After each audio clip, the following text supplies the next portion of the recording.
तो संत कहते हैं कि जब एक एक विषय को पकड़ करके ये सब मारे जाते हैं तो धिक्कार है मनुष्य, तुमको तो 5-5 विषय लगे हैं, तुम्हारी तो मृत्यु निश्चित है। ये विषय पराधीन कर देते हैं। वही आनंद रूपता माया के रजांश तमांश रजांश में जब ये विवर्त होती है तो यही इसी को आसक्ति कहते हैं।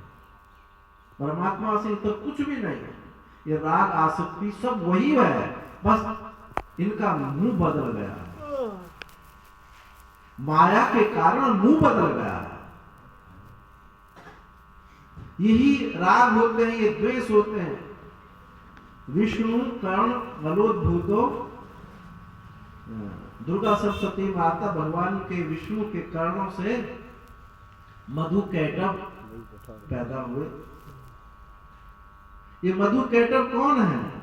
ये मधु माने राग है, कैटव माने ये द्वेष है। तो परमात्मा ही, जब वो आनंद रूप परमात्मा जब रज्ज्वांश में विवर्त होता है तो यही आसक्ति राग हो जाता है। ये आसक्ति ही हमको बांधती है ना। ये जो सामने खड़े हुए हमारे जो 5 भौतिक पदार्थ हैं, ये बांधते नहीं हैं, ये आपको कहते नहीं हैं कि हमसे चिपट जाओ। ये आप ही उनको पकड़े हुए हैं। ये रुपया जेब में से 2000 का नोट, 1000 रुपए का, 500 का नोट निकल के चला जाता, ये कहता नहीं है कि बाबूजी मुझे पकड़ लो, मुझे अपने जेब में रहने दो। एक बार भी नहीं कहता। इतना बेवफा है, इतना बेवफा है कि जेब से निकल जाएगा। अब ये कहता नहीं कि मैं तो आपका प्यारा हूं, मुझे अपने पास रख लो, नहीं कहता। कहीं किसी ने बांधा नहीं, आपने ही जबरदस्ती उनको पकड़े हुए। स्वामी जी कह रहे बधो कीर मरकट की नाई, जैसे बंदर और तोता बंध जाता है, इस आसक्ति में ये बांध रखा है।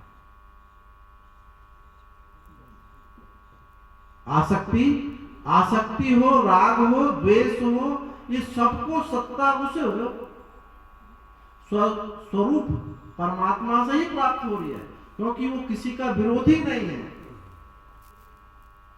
वो सबको उसी से पोषण हो रहा है। जब ये सत्ता किसी को बांधती नहीं, किसी को पोषित नहीं करती, तो किसी का ये विरोध भी नहीं करती। इसीलिए सब समाये हुए हैं। ये आसक्ति हमको जो बांध लेती है, क्योंकि माया में विवर्त हुआ परमात्मा है। परमात्मा ना होता तो ये माया भी नहीं है, क्योंकि विवर्त कैसे होता? जो आसक्ति है ये आत्मशक्ति है, आ रही है, लेकिन बिना परमात्मा के एकत्व हुए, ज्ञान हुए, ये जा सकती नहीं, बिल्कुल नहीं जा। आ सकती है, जा नहीं सकती।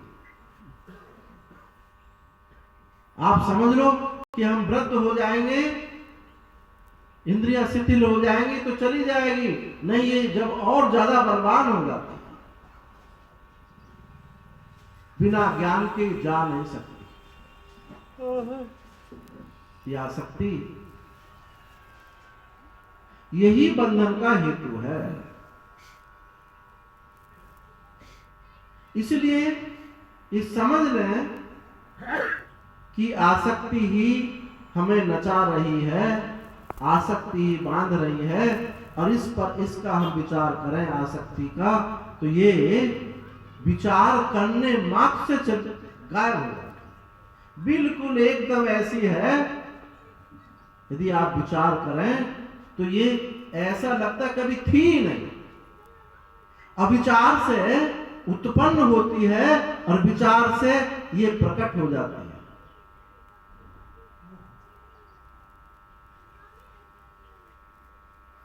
सेयम भ्रांति निरालंबा सर्व न्याय विरोधिनी सहते न विचारम सह तमो यद दिवाकरा।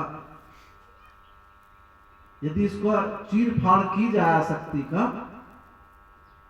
सेयम भ्रांति निरालंबा, कोई युक्ति तर्क बैठता ही नहीं है इसका कि इसको कहें कि ऐसी है वैसी है, बदल जाती है। न रूप मत्स्य तथोपलभ्यते नाम तो न चादि न संप्रतिष्ठा। इसका कोई प्रतिष्ठा नहीं, कोई आधार नहीं। बिना आधार के, बिना प्रतिष्ठा के क्षण क्षण बदलती हुई आपको व्यामोहित करती है, आपको छलती रहती है। सेयम भ्रांति निरालंब, बिना आलम्बन के, किसी युक्ति तर्क से ये इसकी सिद्धि नहीं होती। जो वस्तु किसी युक्ति से सिद्ध नहीं है तो वस्तु होती नहीं है, और हम उसको वैसी मान लें, ये इसी का नाम है आसक्ति। ऐसी है नहीं और ऐसी हम मान लेते, यही बंधन का हेतु है। प्रसंग मजरम पाशम आत्मनः कवयो विदु सएव साधु सुकृतो मोक्ष द्वारा मपावतः। कपिल भगवान देवहूति को कहते हैं कि प्रसंग मजरम पाशम, ये जो आसक्ति है, प्रसंग माने आसक्ति, ये अजर पाश है। प्रसंग मजरम पाशम आत्मनः कवियो विदु, विद्वान कहते हैं ये जो आत्मा का जो बंधन है ये आसक्ति है, प्रसंग, ये प्रसंग है, अजर पास है, बांधती है। जो बांधती है उसको पास कहते हैं। पाशते इति पाशा, जो बांध है, और जो बंध है वो पशु, जो बंध है वो पशु। तो ये आप पशु बने हुए हैं, और जो पशुओं का स्वामी वो कौन? पशुपतिनाथ। इस पास से जिसकी कोई सिद्धि नहीं है, विचार करने पर ये ठहरती नहीं है। सहते ना विचारम सा तमो यद दिवाकरा, जब विचार करते तो ये सहन नहीं करती। तमो यद दिवाकरा, जैसे सूर्य के उदित होने पर अंधकार था ही नहीं। अविचार से उत्पन्न हुई है, विचार से ये थी नहीं। और हम जितनी इसको सत्ता देते रहते हैं ये उतनी मजबूत होती है। ये है नहीं कुछ, केवल आपने सत्ता दे दी, स्वीकार किया हुआ। माया है, माया है, आसक्ति है, आसक्ति है। जितना ऐसे बांधते रहेंगे, मैं अज्ञानी हूं, मैं अज्ञानी हूं, ये भी अज्ञानी है। मैं अज्ञानी हूं, मैं अज्ञानी हूं। आपने अज्ञान को और बलवान किया। अरे आप तो शिवस्वरूप, शिवोहम, शिवोहम, आप शिवस्वरूप हैं, कल्याण स्वरूप है। और ये माया है, आसक्ति है और प्रबल होती है। चूड़ी को चाची कह दी, चूल्हे पर चढ़ आई। कहावत कही जाती थी ना कि इतनी सत्ता दे दी तो अब तो भाई चूल्हे पर चढ़ आई। बस यही काम किया है। आपने उसको जो महत्ता सत्ता देते रहे हैं कि मैं तो बस मरा मरा, मैं तो मरने वाला हूं। अरे आप अजर अमर हैं, आप अजर अमर हैं। आप में कोई नाम मात्र आकृति का, बंधन का लेस नहीं। ऐसे स्वीकार करते करते ये जो उसको बलवान बना दी है, तो ये अब उसको इतनी बलवान बना दी, अब उसको हटा नहीं पाता। अपने अस्तित्व को यदि बलवत्ता दें, अपने अस्तित्व को स्वीकारें, तो ये आसक्ति कहां? नाम मात्र नहीं। हम मन को सत्ता दी, ये मन है, ये मन है। अब ये हमारा तो मन लगता नहीं, हमारा तो मन ठहरता नहीं, उसको और बलवान बनाते। एक बात, उसको एकदम निगलेक्ट कर दो जरा, अब मन का तो क्या काम करेगा? हम उसको ज्यादा महत्वपूर्ण बना देते हैं, अस्तित्व दे देते हैं, तो और बलवान हो जाता है। जैसे आपको अन्यता की, विकारता की, परिच्छिन्नता की वृत्ति जागती है, तो उसको ये परिच्छिन्न है, ये अन्य है, विकारी है, इधर मुंह करके मत देखो। इधर मुंह करके देखेंगे तो वो और बलवान होता है। किसी से कहा जाए कि भाई ध्यान करो, बंदर का ध्यान बिल्कुल मत करना, तो निश्चित रूप से वो बंदर जरूर ध्यान में आए, क्योंकि आपने पहले ही स्वीकार कर लिया बंदर का ध्यान बिल्कुल नहीं करना। ये मन रूपी बंदर, पहले हम उसको बलवान बना लेते हैं। यदि अपने अस्तित्व में देखें, अपने अस्तित्व को स्वीकार करें, अपने होने पर को स्वीकार करें, तो ये आसक्ति मन नाम की कोई चीज दिखती नहीं। बिल्कुल एकदम अपनी वृत्ति को, अस्तित्व अपने को स्वीकार करते ही इसका कोई अता पता नहीं। ये बिल्कुल एकदम फ्रॉड है। एक गांव में एक बारात आई, गांव में बारात आई तो एक आदमी, पहले जनवासे में रुकती बारात घर, ऐसा होता नहीं था जैसे आज हो रहा है। तो एक आदमी बारात उसमें जनमासे में आया और बोला, आपको क्या आवश्यकता है? आपको बाल्टी लाएं, आपको साबुन लाएं, मग्घा लाएं, ये नाई को बुला दें? ऐसे ऐसे पूछता, और जो कहते बाराती कोई लाकर रख देता था। और वो भी जब वहां जाता, घर में जाता, तो वो लोग भी निकाल के दे देते थे, जाओ बारात को ले जाओ। उसके बाद विवाह हो गया, 2-3 दिन बारात रुकी। जब दोनों समधी पास में बैठ के बात कर रहे थे, तो वो समझते थे बाराती कि ये कोई बेटी वाले का कोई खास आदमी है, जो हम लोगों की सेवा में लगा दिया गया है। बेटी वाले समझते थे कि ये बेटे वाले का कोई खास आदमी है, जो सीधा यहाँ घर में घुसे आता है, कोई संकोच नहीं है, नाम मात्र संकोच नहीं। जब दोनों समधी बैठे बात करने लगे, तो उन्होंने कहा कि ये आपके कौन लगते हैं, ये आपके कौन है? अब उसने सोचा कि ये हमारी बात हो रही। अब ये दोनों पास पास बैठे, अब तो हमारा भेद खुल जाएगा।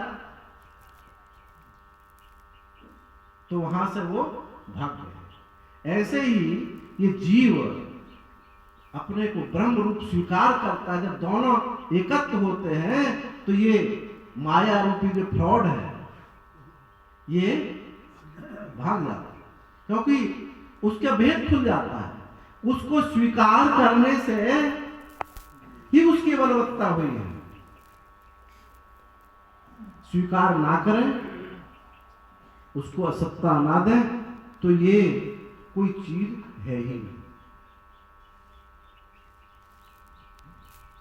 इसलिए एक दूसरा तरीका से भी हम मन को लगाने की, मन को समझाने की जो बात करते हैं, इससे थोड़ा दूसरे ढंग से भी सोचें। मैं ये नहीं कहता मन लगाने की बात, वो भी एक स्तर के लोगों को, अधिकारित को ठीक है, पर थोड़ा इससे ऊपर उठ करके और सोचें। लगाना ठीक है, उन लोगों की दृष्टि ठीक है, पर यदि इसको दूसरे ढंग से सोचें, विचार करें, तो ये लगाने हटाने की बात ही नहीं रहती।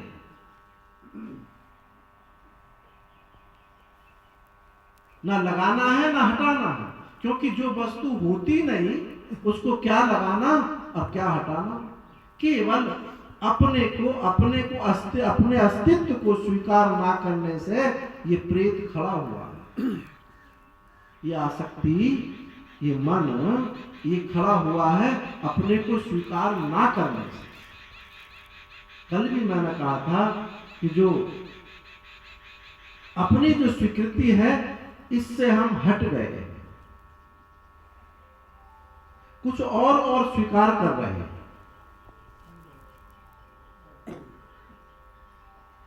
जैसे और को स्वीकार किया, अपने को आपने अस्वीकार कर दिया। और होना ये चाहिए कि पहले अपना आता पता तो हो, अपने की तो स्वीकृति हो। अपना पता कुछ नहीं और सबका पता लगाना चाहता है, ये है बेवकूफी नहीं। किसी को है अपना पता, कहते नहीं हम तो उस आश्रम में रहते हैं, वहां के, अरे ये शरीर का पता है, उस मकान का, उस आश्रम का पता है, अपना पता कहाँ है? अपना पता, अपना अस्तित्व, अपनी उपस्थिति है। उस अस्तित्व उपस्थिति में ये जो वृत्ति उछलती है, कूदती है, उसी में उसको डुबा दिया जाए तो ना ये आसक्ति, जगत, मन, ये कुछ चीज नाम की कोई चीज नहीं।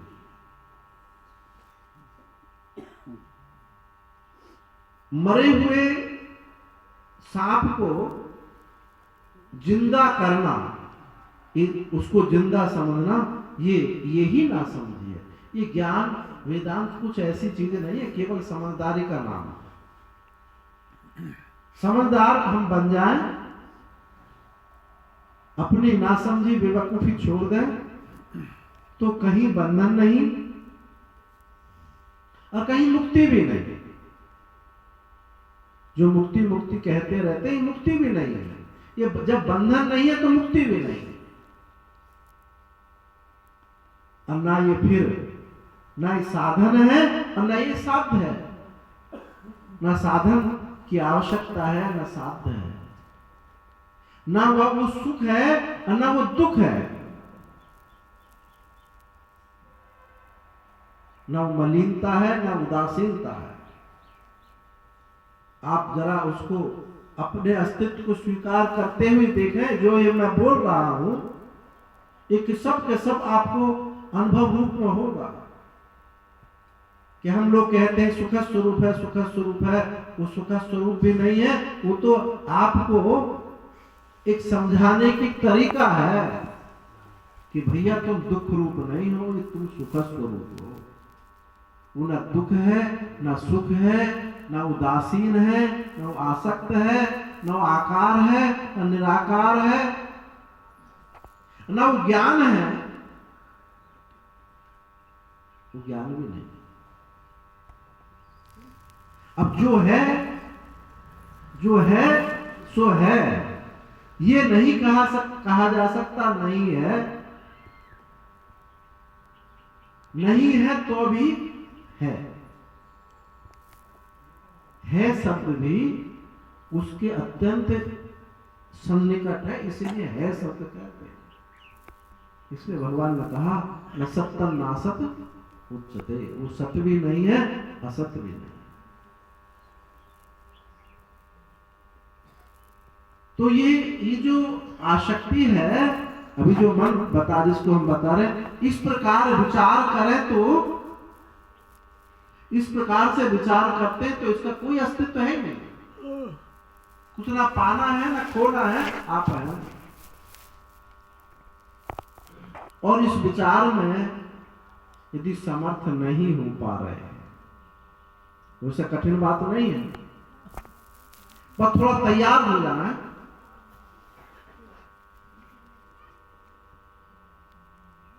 तैयार होते ही इस विचार में आप स्वीकार कर लेंगे। अगर नहीं हो पाते तो भी हताश होने की कोई जरूरत नहीं, हताश निराश होने की कोई जरूरत नहीं है। भगवान ने कहा, प्रसंग मदरम पाशम आत्मनः कवयो विदुषैव साधु सुकृतो मोक्ष द्वारा न पावता। इस आसक्ति को तुम नहीं, इस पर विचार नहीं कर पा रहे हो, नहीं समझ पा रहे हो, तो कोई बात नहीं, आसक्ति को दूसरा रूप दे दो। ये विषय उपासना का प्रारंभ है। आसक्ति को दूसरा, सैव साधु सुकृतो, साधु में ये आसक्ति को कर दो, संत में इस आसक्ति को लगा दो।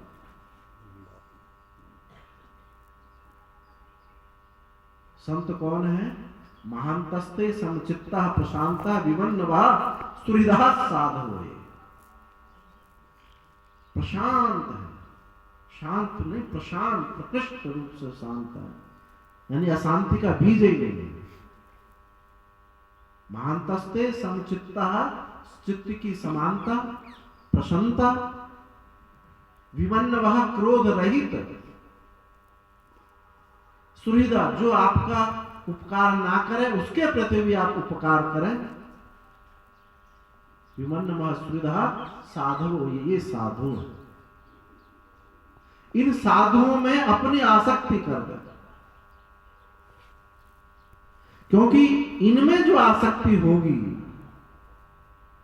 ये ऐसे चिकने घड़े हैं, भले ही आपसे बहुत प्यार कर लेते हैं, बहुत प्यार कर लेते हैं, आपको लगता है कि स्वामी जी बहुत प्यार कर रहे हैं, बहुत अच्छे से हाथ आशीर्वाद दे रहे हैं, गले से लगा रहे हैं, पर ये सच्चे ऐसे हैं कि किसी से नहीं करते प्यार।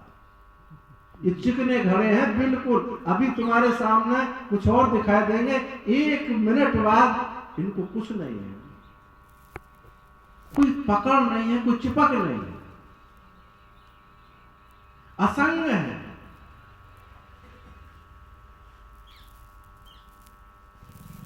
निसंगता मुक्ति पदम यतीनाम, ये निसंगता है, ये ही यतियों की मुक्ति पद है। निसंगता मुक्ति पदम यतीनाम संगात शेषा प्रभवन्ति दोषा, संग से ही सारे दोष उत्पन्न होते हैं, और निसंगता ही अपना आत्मा का स्वरूप है। तो निसंग जो आत्मा है, ये साधु है, इनके साथ आसक्ति करो। इनके साथ आसक्ति करने से संसार की आसक्ति छूट गई। जो जिनको बहुत महत्वपूर्ण समझते थे कि इसके बिना हम नहीं रहेंगे, जीवन भर एक साथ रहने की कसम खाते थे कि अब हम एक हो गए, और झूठ मूठ के किसी ब्राह्मण ने चाय माई लगाई और कहे कि हम अब कभी नहीं छोड़ सकते इसको, वो हमको नहीं छोड़ सकते, हम उसको नहीं छोड़ सकते, ये सब ये झूठा जो नाटक बन जाता है ना, ये जो बना लेते हैं मान मान करके, यदि उस असंगत परमात्मा के साथ, उस संत के साथ इस आसक्ति को जोड़ लो, तो उनका स्वभाव है, क्योंकि वो तो चिकने घड़े, उनका कुछ करता ही नहीं, अब तुमको वहां से छुटा देंगे, वहां से तुमको छुटा देंगे और अपने से चिपकाएंगे नहीं, ये आसक्ति मिट जाएगी। थोड़ी देरी तो है, थोड़ी दूरी तो है। जो पहली प्रक्रिया बताई थी उस प्रक्रिया से इस प्रक्रिया में थोड़ी देरी तो है, थोड़ी दूरी तो है, पर फल निश्चित है। फल वो एक ही है, निश्चित है, इसमें कोई संदेह नहीं। यत सांख्यी प्राप्यते स्थानम तद योगैरपि गम्यते। एकम सांख्यम च योगम च यह पश्यति स पश्यति। जो इस ज्ञान से प्राप्त होता है वही इस भक्ति से भी वही प्राप्त होता है। जो यथार्थ जानता है योगैरपि, बस थोड़ी सी अपि शब्द जो है ना, यद सांख्य प्राप्ते स्थानम, जो ज्ञान से प्राप्त होता है, योगैरपि इस भक्ति से भी, तो ये भी शब्द थोड़ा सा है बस। भी शब्द क्या है? अब जैसे यहां हमारे पास कुछ फल रखे हैं कि हमने एक फल सत्यनारायण को दिया। अब कह रहे हैं, स्वामी जी कह रहे हैं नहीं, ये जो है मां साहब को भी दे दो, मां साहब को भी दे दो। अब फल तो दोनों को मिला, लेकिन उनको मिला तुमको भी दे दो, तो कुछ 1 मिनट बाद में आए होंगे, कुछ दूर से आए होंगे, तो देरी दूरी हुई, इनको भी दे दो। ऐसे योगैरपि, योग के इस योग भक्ति के भी को भी प्राप्त हो।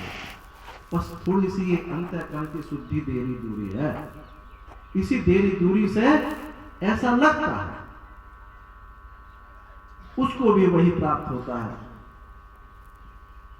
तो ये जो उन संतों में जो आसक्ति हो जाती है, वो आसक्ति अपने से चिपकाते नहीं, उधर से छूट जाते हैं, तो ये आसक्ति मिट जाती है। और भगवान जिसमें पहले आप समर्थ नहीं थे, जो विचार मैंने अभी पहले बताया था, जिसमें आपकी समर्थता नहीं हो रही थी, अब वो सामर्थ्य आपको प्राप्त हो जाती है। ददामि बुद्धि योगम तम येन मामुपयान्ति थे। वो बुद्धि योग, वो सामर्थ्य तुमको प्राप्त हो गई, और अब उसी सत्ता, अपने अस्तित्व को, उसी अस्तित्व को स्वीकार लिया। जो पहले अस्तित्व को स्वीकार नहीं करके अस्तित्व के पास बैठते थे, अस्तित्व के पास बैठने वाला ये अंतःकरण है, ये शरीर, उसको स्वीकार करते थे। अब वो स्वीकृति नहीं, ये भूल होती है कि जो अपने ज्यादा सन्निकट होता है, हम अपने को ना देख करके उसको देखें। इसी को अभ्यास कहते हैं। जो पास होता है उसको स्वीकार कर लेते हैं। पितामह भीष्म ने प्रतिज्ञा की थी कि मैं हस्तिनापुर राज्य की रक्षा करूंगा, और क्या किया? हस्तिनापुर राज्य आरूढ़, हस्तिनापुर राज्य के सिंहासन पर जो बैठे धृतराष्ट्र हैं, उनकी रक्षा करना दायित्व समझ लिया। हस्तिनापुर राज्य की रक्षा नहीं हुई, क्योंकि हस्तिनापुर राज्य की रक्षा तो धृतराष्ट्र युधिष्ठिर को राजा बनाने में होती, तो राज्य की रक्षा नहीं हुई, धृतराष्ट्र की रक्षा हो गई। ऐसे ही इस आत्मा के सन्निकट क्या है? ये प्राण है, ये अंतःकरण है। इनको स्वीकार कर लेते हैं, ये देह है, इनको स्वीकार कर लेते हैं, और जो मूल प्रतिज्ञा थी हस्तिनापुर राज्य की रक्षा, यानी अपना अस्तित्व, उसको विस्मृत कर देते। तो दोनों रास्ते हमने बताए, एक में चलें तो बहुत उत्तम बात, देरी दूरी नहीं। दूसरे में चलें तो उसमें ही फल निश्चित है। आज ये जो सत्संग का समारोह था पूरा हुआ। सभी वक्ताओं ने बहुत गहराई से अच्छी सब आप मुक्ति के लिए, स्वरूप का बोध के लिए अच्छी बात बताई, और आप भी अपना प्रयत्न निरंतर जारी रखें। ये इसीलिए ये प्रोग्राम कराए जाते हैं कि जो अनभिज्ञ हैं, निरंतर इस काम क्रोध लोभ मोह के झमेले में पड़े रहते हैं, तो कुछ सुनें समझें और अपने जीवन का उद्देश्य है, मनुष्य जन्म का उद्देश्य है अपने आत्मस्वरूप का बोध, जन्म बंधन की, जन्म मरण की निवृत्ति, ये इसका प्रयोजन है। इसी में ये इस प्रयोजन को हम जाने समझें और बैठें, ये मनुष्य जन्म सार्थक हो जाएगा। इसीलिए प्रोग्राम कराए जाते हैं। ओम पूर्णमदः पूर्णमिदं पूर्णात् पूर्णमुदच्यते पूर्णस्य पूर्णमादाय पूर्णमेवावशिष्यते।